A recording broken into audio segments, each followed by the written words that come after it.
So, I was contacted by the school system about the nutritional changes made at EBR, and Nicola Hall, who's been on the show before, told me she wanted me to be able to see and hear about what y'all are doing at EBR schools. And I'm walking into Studio A this morning, and I see what's over across the set, and I'm thinking, okay. Yeah. So let's start at the beginning. And you see Dr. Narcisse is still here. I got some grief to give him in just a little while, but I want to start with the serious stuff first. What catalyzed this change? What made you want to do this? We love kids. Okay. So all right. Dr. Narcisse, he's a champion for change, right? And he's a transformational leader. And coming in, came from New York City. In New York City public schools, there is a regional chef per borough. Okay. And we're a melting pot. Well, in New York City is a melting pot of different cultures. And it's always great to be able to incorporate the different cultures in cuisine, right? So when I came here, I was like, oh my God, this is an opportunity. She said cuisine. Yes. Listen, first of all, in Baton Rouge, that right there, we can stop the segment right there. I'm just saying. I'm sorry, go ahead.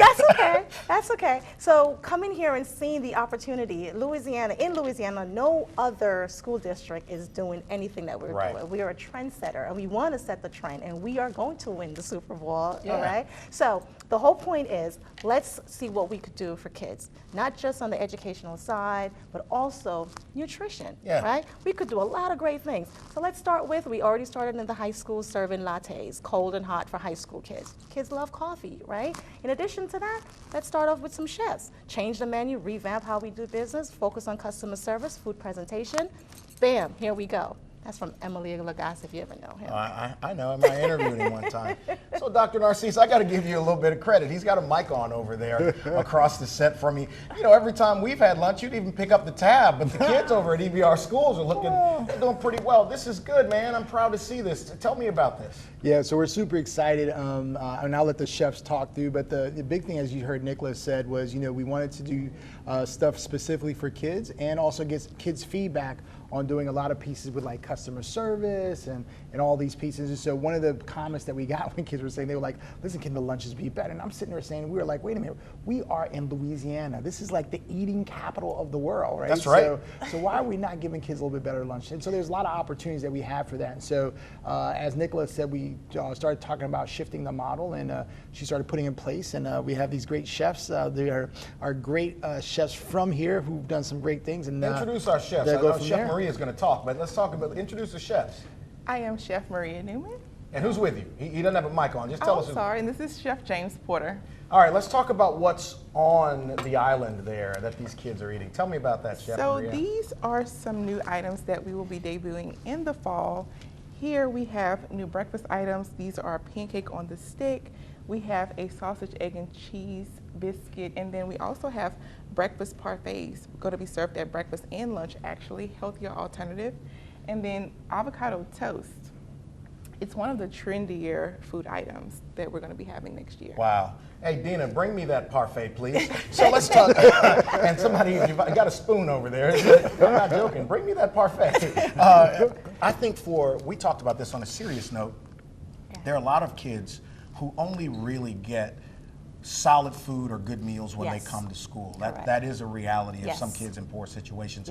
That's why this is so important. Something you said to me earlier, and I really want to reiterate that and give Dr. Narcisse his kudos on this. These are not new realities to places outside of Louisiana. Exactly. It's a new reality here. Yes. And we don't have to get into why it took so long to get to this point, but with what Dr. Narcisse has done and what the district is doing, what do you hope the outcome will be with kids eating a more healthy lunch or breakfast or whatever? So not only just to expose their palate to different types of foods, but also to increase participation rates in the school system. We want more kids to enjoy our meals, and not only just the meals, but the customer service. We're a community, and we are a family. When you go to a fine dining restaurant, you get the entire thing. A piece of steak is like $150, but you get customer service that goes with it, and we have to tie all of that into it. As part of Dr. Narcisse's motto, he always likes to reference to nothing is impossible, right? So we could do a lot of things here in EBR. The potential is great, and the energy's here, and why not capitalize on it now by just changing the way we eat? And this is in all of the schools? We're starting off with the high school, so we changed the menus for K through 8, and the high school. So currently we only have one menu for all kids, all grade levels. So now in the new school year, it's going to be K through 8 and then 9 through 12. When do you expect it to cover the entire, what, 41 schools? Yes. Yep. So we are full launch first day of school, which is August of 2023. Okay, so later this year. Of course, we're going on That strong. is impressive. I only have one question. Where is my parfait? So listen, how can people learn more about what's happening at the school system? So definitely you could visit our website, or you could send us an email, or send me an email in hall1@ebrschools.org, and I would definitely love to have a conversation. And if you're part of the teacher advisory council, we're having a taste testing also with the teacher advisory council and the parent advisory council, because we want the community to be excited about what we're doing. When is that? That's once a month, every Wednesday, every first Wednesday of every month. Yes. Okay. Not bad, Doc. Not bad. Yes. Next week, Chief Murphy Paul will be here to talk about his recent TED Talk and what's happening in the community and the curious case of Michael Irvin. Are you familiar with what's happening with the former Cowboys wide receiver? Pretty interesting. We'll talk about that next week. I'm going to get my parfait. Y'all have a great one.